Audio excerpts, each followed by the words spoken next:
Hey friends, this is Bronson back with another quick tip on the NORD Stage 4. Today might not be quite as quick because we're going to talk about the Synth Module. And I'm going to tell you right out of the gate, this is not in my wheelhouse. I am not a synth player traditionally, although I'm learning. And I figured while I was learning, I'd show you a couple things I've figured out. So let's do this together. We're going to start in the same place. So that means I want us all to do a layer initialize. Remember how we do that? Shift, layer, init, initialize. Hit all for initialize. That was the number 1 button there. Hit shift again to get out of there. That clears everything and leaves us nothing but a piano, which we don't want right now. So I'm going to turn piano off and I'm going to turn synth on. And then before we go any further, again, to make sure we're all in the same place, make sure the analog LED is lit up here in our modes.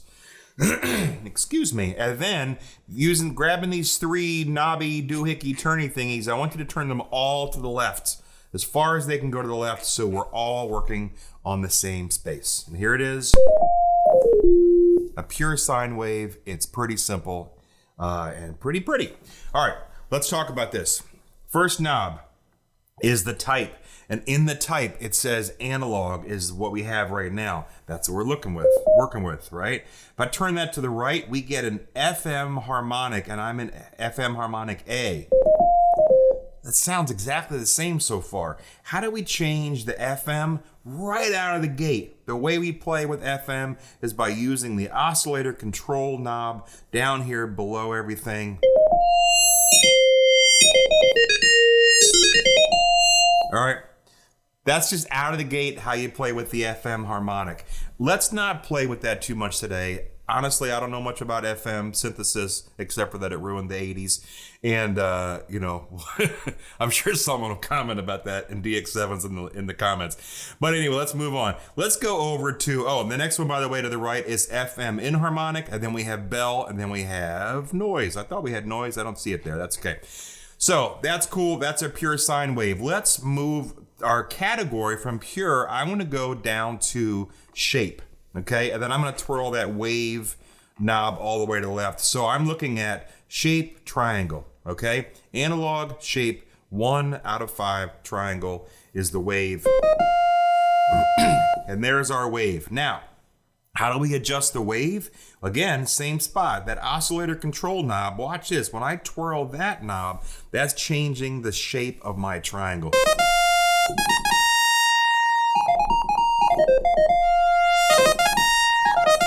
Let's try a different wave. Twirling that to the right, I have a shaped saw, right? It starts off as a saw blade. We get some detuning action going on there. Twirl that again, I got a shaped square. Whoops, sorry. Shaped square. One more half sine. One more is a parabolic. All right, that's fun stuff.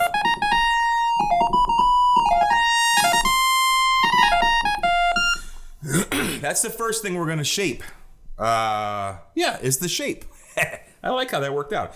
The next thing I want to show you is over here in the amp section, okay? I want you to press that amp envelope button. And when you do that, your dialog box changes. I can say all the letters. And the first thing that we see is the attack, okay? 3.0 ms. MS stands for milliseconds. Let's make that a larger number. And you see what happens.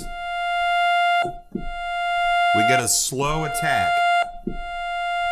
I can go all the way. I can go here. Oh, let's not do that, but there you go. 25-second attack. We don't have that kind of time. All right, the next thing is the decay. And right now it's set for INF, which is infinite. If I turn that down to milliseconds, well, then I get the decay is like, poof, it's gone in 41 milliseconds.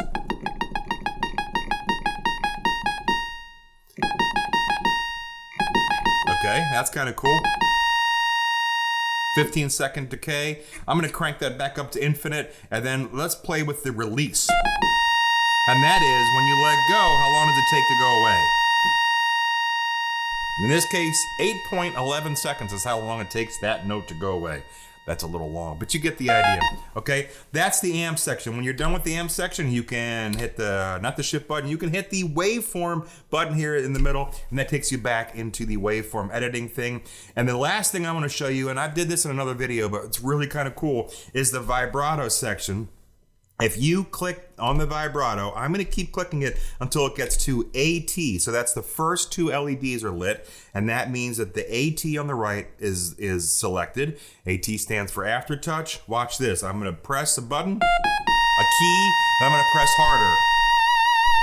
Oh! I just think that's kind of fun. Anyway, that's your real quick down and dirty getting into the synth module. I hope you learned something. I hope you play. Just tweak all the buttons. It's a computer, folks. You can hit save, or you can hit not save, or you can not hit save, whatever the case may be. But you can also hit subscribe. Do that down there in the bottom, and I'll talk to you guys later. See ya.